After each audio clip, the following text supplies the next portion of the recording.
नमस्कार साथियों, आपके सामने एक न्यूज़ आप लोगों के सामने रखने जा रहा हूँ कि 0 से 1 करोड़ रुपया के पार बिटकॉइन किसने बनाया, कोई नहीं जानता। इसे बनाने वाले ने खुद को क्यों छुपाया, आइए समझते हैं इसके बारे में। आज 14 अगस्त को बिटकॉइन ने 1 करोड़ 8 लाख से ऑल टाइम हाई बना। बिटकॉइन की कीमत पहली बार 1 करोड़ 8 लाख के पार पहुंच गई। 2009 में इसकी वैल्यू शून्य के करीब थी। इस करेंसी से कई दिलचस्प किस्से जुड़े हैं, जैसे कि व्यक्ति ने इसे बनाया। जिस व्यक्ति ने इसे बनाया उसे कोई नहीं जानता। उसने अपने आप को गुमनाम रखा। बस एक रहस्यमयी नाम सामने आया जिसका नाम है सतोशी नाकामोटो। इसी तरह 2010 में वो पिज़्ज़ा भी कोई नहीं भूल सकता, क्योंकि क्योंकि जिसे 10,000 बिटकॉइन देकर खरीदा गया था, एक सॉफ्टवेयर इंजीनियर ने इसे खरीदा था।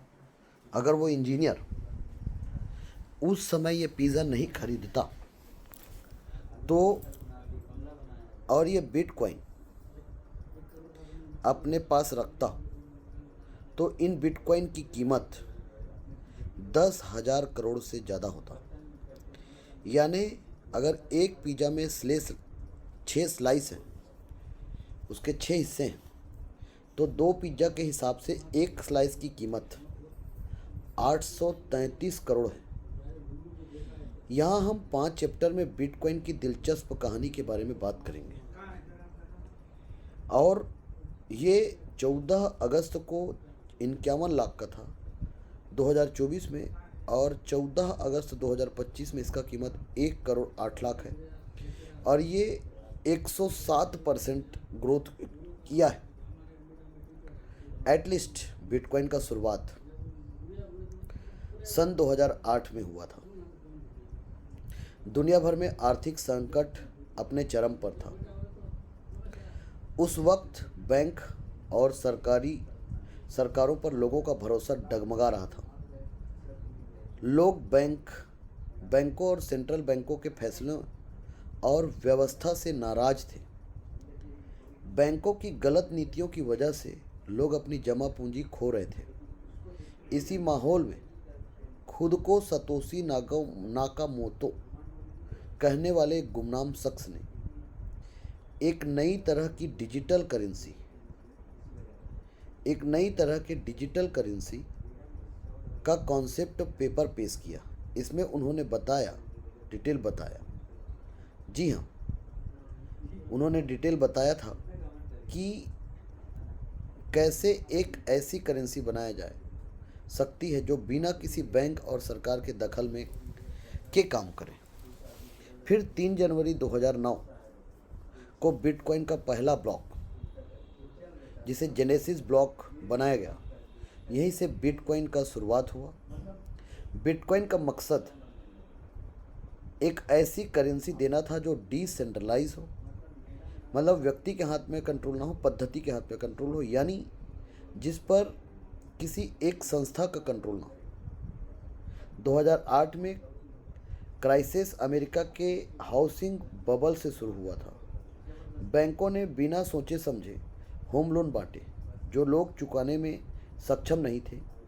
ये उस समय का तस्वीर है और विरोध प्रदर्शन कर रहे थे।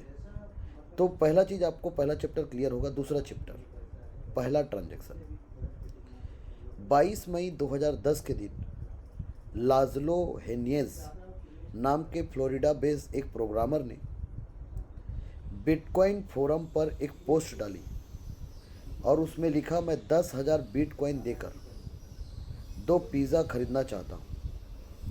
उस वक्त बिटकॉइन की कीमत इतनी कम थी कि 10,000 बिटकॉइन की वैल्यू $41 था।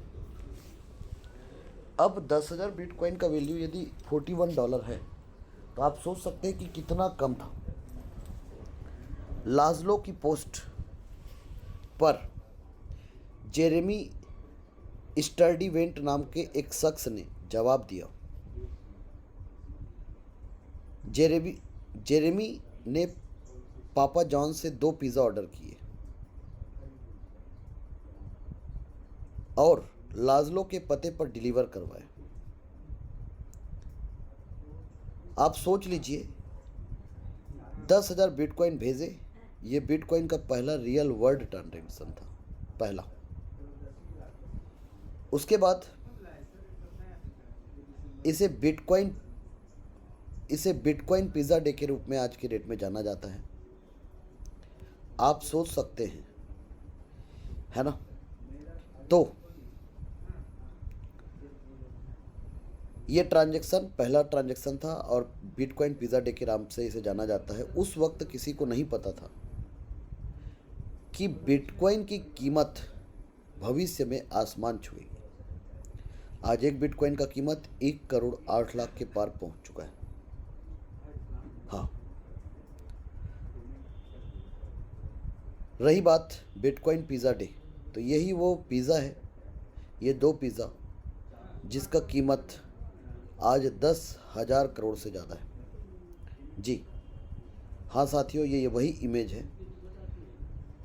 क्यों है खास इसका ट्रांजैक्शन? तो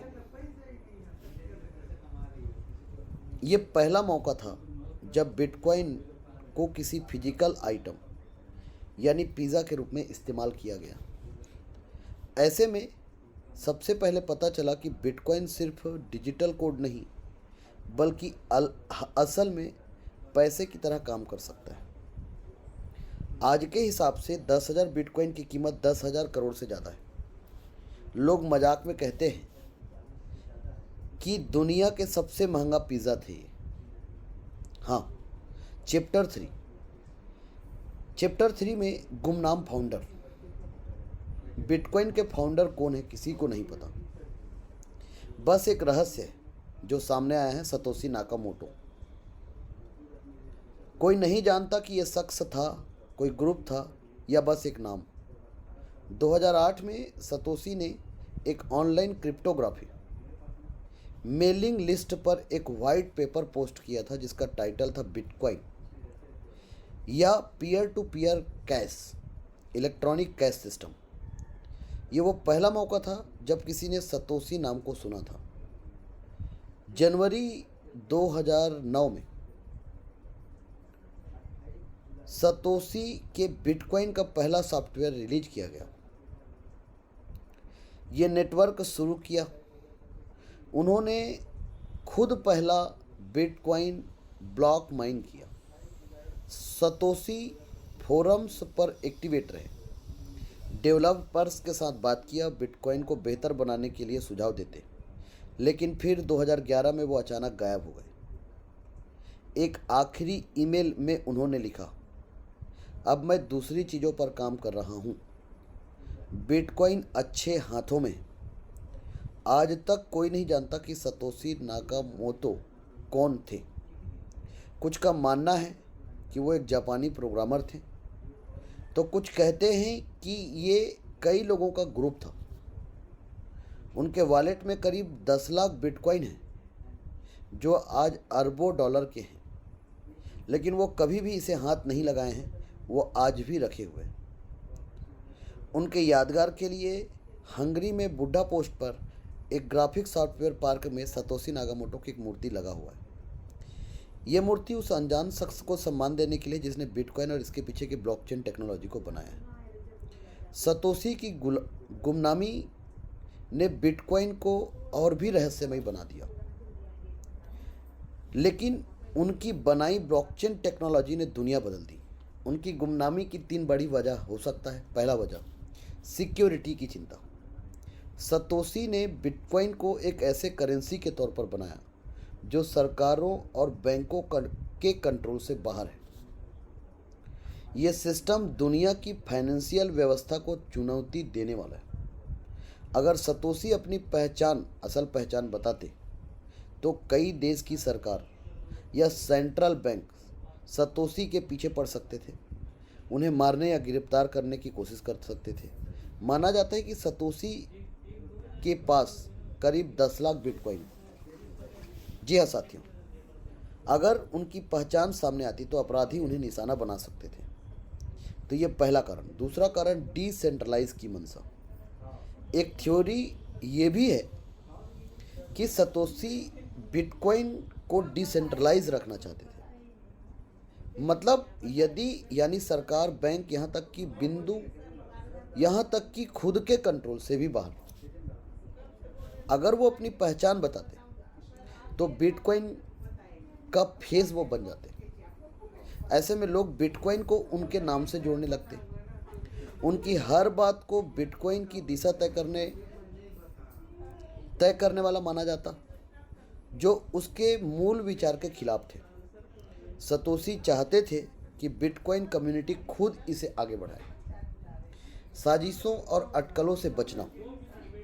अगर सतोशी अपनी पहचान बताते तो लोग अपने इरादों पर सवाल उठाते। उनके इरादों पर, क्या वो बिटकॉइन को अपने फ़ायदे के लिए इस्तेमाल कर रहे हैं? क्या वो किसी सरकार या बड़ी कंपनी के लिए काम कर रहे हैं? गुमनाम रहकर उन्होंने ऐसी सारी अटकलों से बचने की कोशिश किया। इससे बिटकॉइन का फोकस उनकी पहचान के बजाय टेक्नोलॉजी और इसके मकसद पर रहा। जी हाँ, चैप्टर 4 टेक्नोलॉजी। बिटकॉइन एक डिजिटल कोड है जो आपके वॉलेट में रहता है। जैसे आप व्हाट्सएप पर मैसेज भेजते हैं, उसी तरह बिटकॉइन को आप इंटरनेट के जरिए दुनिया में कहीं भी भेज सकते हैं। इसकी कुल संख्या 21 मिलियन है। इससे ज़्यादा बिटकॉइन कभी नहीं बनेंगे। यह ब्लॉकचेन तकनीक पर काम करता है। कल्पना करें कि यह एक बही खाता है जिसमें दुनिया भर के बिटकॉइन लेन देन रखे जाते हैं। इस बही खाते को ब्लॉकचेन कहते हैं और हजारों कंप्यूटर को एक साथ मौजूदा होता है। ब्लॉकचेन एक डिजिटल कॉपी की तरह है जो जानकारी जैसे लेनदेन के रिकॉर्ड करती है। इसे हर कोई देख सकता है, लेकिन कोई बदल या मिटा नहीं सकता। यह कई कंप्यूटरों पर साझा होती है, इसलिए यह सुरक्षित और भरोसेमंद है। जब आप किसी को बिटकॉइन भेजते हैं, यह लेनदेन ब्लॉकचेन में दर्ज होता है। इसे जांचने और सुरक्षित करने का काम माइनर्स करते हैं, जो अपने कंप्यूटर की ताकत से गणितीय समस्या हल करते हैं। बदले में उन्हें नए बिटकॉइन मिलते हैं। माइनिंग के उदाहरण से समझते हैं। मान लीजिए एक ताला और उसकी लाखों चाबियां हैं। अब इस ताले को खोलने के लिए सभी चाबियों को एक एक करके लगाकर देखना होगा। जो ताले से सबसे पहले खुलेगा उसे बिटकॉइन मिलेगा। तो ब्लॉकचेन कैसे काम करता है? तो ब्लॉकचेन के बारे में यदि मैं बात करूं तो ब्लॉकचेन को ब्लॉकों की एक श्रृंखला के रूप में सोचें। प्रत्येक ब्लॉक कॉपी का एक पेज है जिसमें लेन देन की सूची। जैसे आदित्य ने विक्रम को 100 रुपये भेजे, तो जब ब्लॉक भर जाता है तो उसे लॉक कर दिया जाता है और पिछले ब्लॉक से जोड़ दिया जाता है। नोट्स नामक कंप्यूटर इस जानकारी को जांचते और स्टोर करते हैं, यह सुनिश्चित करके कि यही सही और सुरक्षित है। ब्लॉकचेन बहुत सुरक्षित भी है क्योंकि यह डेटा को बचाने के लिए गणित और कोड का उपयोग करता है। क्योंकि कई कंप्यूटर ब्लॉकचेन की कॉपी रखते हैं, इसे हैक करना मुश्किल है। चैप्टर 5 सबसे ज़्यादा बिटकॉइन। कहते हैं कि सतोशी ने शुरुआती दिनों में करीब 11 लाख बिटकॉइन माइन किए थे। इसके बाद यदि बात करूं, 22,000 वॉलेट में ये कॉइन आज भी रखे। इसकी कीमत आज 11 लाख करोड़ से ज़्यादा है। ब्लूमबर्ग के रिपोर्ट जब 2024 में आया था तो एक रिपोर्ट के मुताबिक करीब इतने ही बिटकॉइन अमेरिकी स्पॉट ETF के पास है, मतलब अमेरिका स्टॉक एक्सचेंज के पास है। हालांकि दोनों में से ज़्यादा कॉइन किसके पास है इसका सटीक अंदाज़ा लगाना असंभव है, मुश्किल है, सॉरी। तो अमेरिका का जो ETF है उनके पास 11.5 लाख बिटकॉइन है जिसका कीमत 11 लाख करोड़ है। सतोशी नागामोटो जी के पास भी 11 लाख करोड़ है। बाइनेंस के पास 6,33 करोड़ है ना। माइक्रोस्ट्रेटरी के पास 4,02 करोड़ है। अमेरिकी सरकार के पास 1,98 करोड़ है। चीन सरकार के पास 1,94 करोड़ है। बीट फाइनेंस के पास 1 1,84,00,000 है, क्रैकेन के पास 1,59,00,000 है, ब्लॉक 1 के पास 1,64,00,000 है और रॉबिनहुड के पास 1,42,00,000 है। ये ब्लूमबर्ग का रिपोर्ट है सर। तो इस तरीके से अमेरिका ने इसको समझा और अपने इतने सारे फंड को यहाँ पर सुरक्षित रखा है। तो ये आने वाला समय का रिवॉल्यूशन है, आने वाला समय का क्रांति है और इसको आप लोगों को समझना पड़ेगा। और ये जो खबर है, ये जो मैं आप लोगों के सामने जो साझा किया हूँ, ये खबर दैनिक भास्कर न्यूज का है, जिसे मैंने आपके सामने अभी बताया और दिखाया। तो साथियों, आप लोग इसको समझने की कोशिश करें और यदि आप लोग इसको समझते हैं तो आप लोगों का भला होगा, आप लोगों का कल्याण होगा, आप लोग आगे बढ़ेंगे, आप लोग तरक्की करेंगे। तो ऐसा है बिटकॉइन का स्टोरी, ऐसा है बिटकॉइन की जर्नी।